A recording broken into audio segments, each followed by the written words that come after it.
በራስ የመተማመን ዋናው መሰረት ከውስጥ ነው።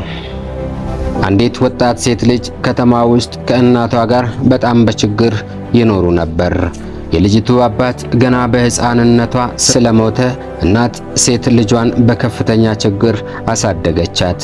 ልጅቱ እያደገች ስትሄድ እናቷን ማገዝ ጀመረች። ዋናው መተዳደሪያቸውም ስፌት በመስፋትና ሌሎች የእጅ ስራዎችን እየሰሩ በመሸጥ ነበር። የሚያገኙት ገንዘብ ለዕለት ኑሯቸው እንኳን በቅጡ ስለማይበቃ ልጅቱ ሌሎች የዕድሜ እኩዮቿ እንደሚያደርጉት የምትፈልገውን ነገር ሁሉ ማሟላት አትችልም ነበር። ስለዚህ ሁሌም የምትለብሰው በጣም ርካሽ ልብስ ወይም ያረጁ ልብሶችንና ጫማዎችን በመሆኑ በጣም ታፍራለች። በዚህ ምክንያት ከፍተኛ የሆነ የበታችነት ስሜት ይሰማት ነበር። እናት ትንሽ እያለች በደብቅ ገንዘብ አጠራቅማ የልጇ 21ኛ ዓመት ልደቷ ቀን በቦርሳ አድርጋ በዚህ የፈለግሽውን ለራስሽ ግዢ ብላ ሰጠቻት። ይህ ያልጠበቀችውና ፈጽሞ ያላሰበችው የእናቷ ስጦታ ልጅቷን በጣም አስደሰታት። ከመደሰቷን ብዛት እናቷን እቅፍ አድርጋ ሳመቻት። የደስታ ሲቃ ሁሉ ይተናነቃት ነበር። እንደዚያ እየተቸረች እናቷ መሰረታዊ ፍላጎቶቿን ሁሉ ገትታ ይህን ያክል ገንዘብ ማጠራቀሟ እና ለእሷ ስጦታ መስጠቷ በጣም የተለየ ስሜት ፈጥሮባታል። ችግራቸውን በደንብ ስለምታውቅ ገንዘቡን ላለመጠቀም ፈለገች። ነገር ግን በሌላ በኩል እናቷን ለማስደሰት ሱቅ ሄዳ የምትፈልገውን መግዛት እንደሚሻል አሰበች። ስለዚህ እናቷ የሰጠቻትን ቦርሳ ደረቷ ላይ ጥብቅ አድርጋ ይዛ ሰው በማይበዛበት መንገድ እየፈለገች ጥግ ጥጉን ይዛ በመራመድ ወደ ሱቁ ጉዞ ጀመረች። ስትጓዝ አንገቷን ደፍታ ነበር። እንደ ሌሎቹ ራሴን ቀና አድርጌ መጓዝ አልችልም፣ በዚህ ከተማ ውስጥ እንደ እኔ አስቀያሚ ሰው ሊኖር አይችልም በማለት በሐሳቧ እያወጣችና እያወረደች በመሸማቀቅና በከፍተኛ የሐፍረት ስሜት ጉዞዋን ቀጠለች። ቀኑ የገና በዓል ዋዜማ ስለነበረ ብዙ ሰው መንገዱን ሞልቶት ነበር። ስለዚህ ሁሉም ሰው በእሷ ላይ የሚጠቋቋምባት መስሎ ተሰማት።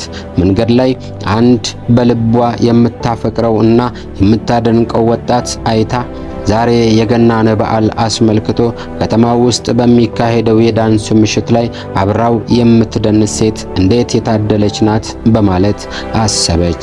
ሰዎች ፊት ለፊት እንዳያገኟት በመጠንቀቅ እና ሰው የሌለበትን መስመር እየፈለገች በመራመድ ሱቆቹ መደዳ ደረሰች። አንደኛው ሱቅ ውስጥ እንደገባች ደስ የሚላት ነገር ካለ እያየች ሳለ ድንገት ከሩቅ የሚያማምሩ የፀጉር ጌጦች ተደርድረው ተመለከተች። ቀረብ ብላ አገላብጣ ለማየት በማሰብ ወደ መደርደሪያው ጠጋለች። ገና ደርሳ ማየት እንደጀመረች ከሱቁ ሻጮች አንደኛዋ ወደ እሷ ጠጋ በማለት እንዴት የሚያምር ፀጉር አለሽ፣ ነጣ ያለ አረንጓዴው ከፀጉርሽ ጋር በጣም ይሄዳል በማለት እሽጉን መፍታት ጀመረች።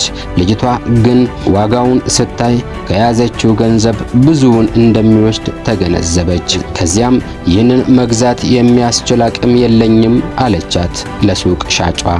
ነገር ግን ልጅቱ ይህን እየተናገረች ባለሱቋ የፀጉር ጌጡን ከታሸገበት አውጥታ ፀጉሯ ላይ ሻጥ አደረገችና መስታወት ፊት ለፊቷ ላይ ድቅን አደረገችላት። ራሷን በመስታወት ስታይ በጣም ተደነቀች። ምክንያቱም ራሷን እንደዚህ አምራ አይታው አታውቅም። ፊቷ ያበራል። ፀጉሯ ላይ ያደረገችው ጌጥ መልአክ ያስመስላት ሆኖ ታያት። ወዲያው ምንም ሳታመነታ የተጠየቀችውን ገንዘብ ከቦርሳዋ አውጥታ ከፈለች። መልስ እንደተቀበለች በሕይወቷ ተሰምቷት የማያውቅ ደስታና በራስ የመተማመን ስሜት እየተሰማት በፍጥነት ከሱቁ ወጣች።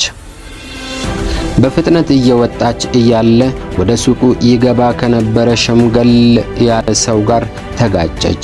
ከዚያ ሰውየው የጠራት መሰላት። ነገር ግን አሁን ባላት የደስታና ከፍተኛ በራስ የመተማመን ስሜት የሰውየውን ጥሪ ምንም ሳይመስላት ጉዞዋን ቀጠለች። ስትጓዝ የምትንሳፈፍ እንጂ የምትጓዝ አትመስልም ነበር። ሳይታወቃት ጉዞዋን ቀጥላ ከከተማው ዋናው ጎዳና ጋር ደርሳለች።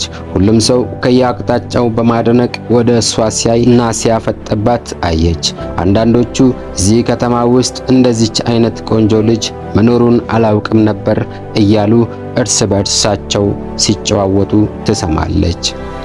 አለፍ ስትል ደግሞ ያ በሚስጥር ታፈቅረው የነበረው ወጣት አስቁሟት ዛሬ ምሽት የገና ዋዜማን አስመልክቶ በተዘጋጀው የዳንስ ፕሮግራም ላይ አብረሽኝ ልትደንሽ ትችያለሽ ሲል ጠየቃት። ይህን ስትሰማ ልጅቷ በደስታ ፈነደቀች። ወጣቱን እሺ ካለችው በኋላ ዛሬ በሕይወቴ ከፍተኛውን ገንዘብ ላጠፋ ብላ በማሰብ ቀደም ሲል ወደ ነበረችበት ሱቅ ተመልሳ በተረፋት ገንዘብ አንድ ሌላ ነገር ለመግዛት ወሰነች። ተመልሳ ከሱቁ በር ላይ ስትደርስ ስትወጣ ከእሷ ጋር የተጋጨው ሽማግሌ ሰው ሳቅ በማለት እንደምትመለሺ አውቄ ነበር።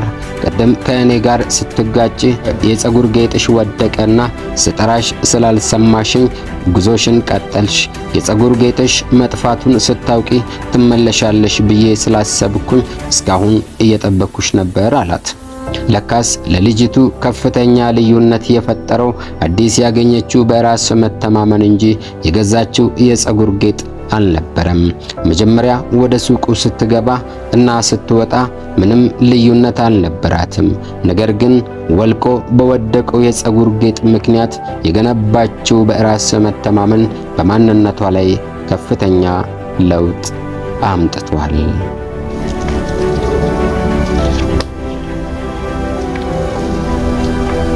ብዙዎቻችን በዚህኛው ወይ ውስጥ በዚህኛው ስሜት ውስጥ ያሳለፍንባቸው ወቅቶች ከሁላችንም አእምሮ አይረሳም። ምክንያቱም እንዳሳለፍነው ማሳለፍ ማለት ነው።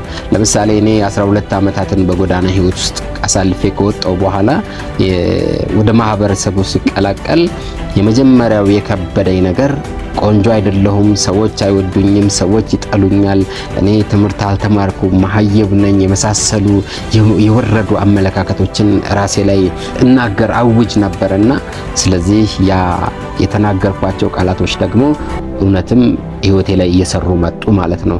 በጣም ከባድ ነበረ። ከዚያ ስሜት ለመውጣት ከዚያ አመለካከት የወረደ አስተሳሰብ ለመውጣት በጣም ቻሌንጅ ያደርገኝ ነበረ። የሆነ ሆኖ ግን ዛሬ ደግሞ ከዚያ በራስ መተማመንን ከማጣት ወጥቼ የሚገርማችሁ ነገር ፌስ ቱ ፌስ ሰውን ማየት ይቀርና መስታወት ፊት ቆሜ እንኳን ራሴን እንደዚህ ማየት አልችልም ነበር። በጣም ነበር የሚከብደኝ። በጣም ራሴን እንኳን እንደዚህ ብሎ ለማየት በጣም ነበር የሚቸገረውና ግን የሆነ ሰዓት ላይ ኮምፕሊትሊ ራሴን ቀየርኩት ማለት ነው። ለካኔ ብቻ አይደለሁም በዚያ ህይወት ውስጥ ያለፉ በርካታ እህት ወንድሞቻችን አሉ። ለካኔ ብቻ አይደለሁም ይህን በራስ መተማመን ያጡ ወንድሞች እህቶች በርካቶች ናቸው። ለካ ኢትዮጵያ ውስጥ ብቻ አይደለም፣ ለካ አፍሪካ ውስጥ ብቻ አይደለም፣ ለካ በመላው ዓለም እንደኔ አይነት የህይወት እጣ ፈንታን ተጋፍጦ በራስ መተማመን አጥቶ ከሰዎች ጋር ኮሙኒኬት ማድረግ እስከ መቸገር ድረስ የደረሰ እኔ ብቻ አልነበርኩምና ቀደም ያሉ ታሪክ ያላቸውን ወጣቶችን ስመለከት የተለያዩ መዛግብቶችን የተለያዩ መጽሐፍቶችን ሳገላብጥ እኔ ማን ማለት ጀመርኩኝ ማለት ነው። በራስ መተማመኔን ገነባው። በጣም ጎበዝ ሆንኩኝ። 14 ዓመት የሴቶች የውበት ሳሎን ውስጥ ሰራው። ከዛም አልፌ ደግሞ የራሴን 2 መጽሐፍቶችን ጽፌ አሳትሜ ከኔ ተማሩ ማለት ጀመርኩኝ። እንግዲህ እንደነገርኳችሁ መልካም ሐሳቦች፣ መልካም እይታዎች እና ጥሩ አመለካከቶች የሚዘወተሩበት ቦታ ላይ እግሮቻችን አይበረክቱ። ንትርክ የበዛበት ቦታ ላይ ነው የምንገኘው። ሚስቲኛ ደግሞ ከዛ ወተን እንዲህ ያለ ቁም ነገርና ሐሳብ ያለው ሰው እናበረታታ ለማለት ፈልጋለሁ። ላይክ፣ ሼር፣ ኮሜንቷ እንዳትረሳ። ለዚህ ዩቲዩብ ቻናል ደግሞ አዲስ ከሆናችሁ ሰብስክራይብ አድርጋችሁ የደውል ምልክቷን በመጫን ቤተሰባዊነታችንን እናጠናክራለን። ወዳችኋለሁ፣ አከብራችኋለሁ። መልካም ዛሬ ይሁንላችሁ። ባይ ባይ።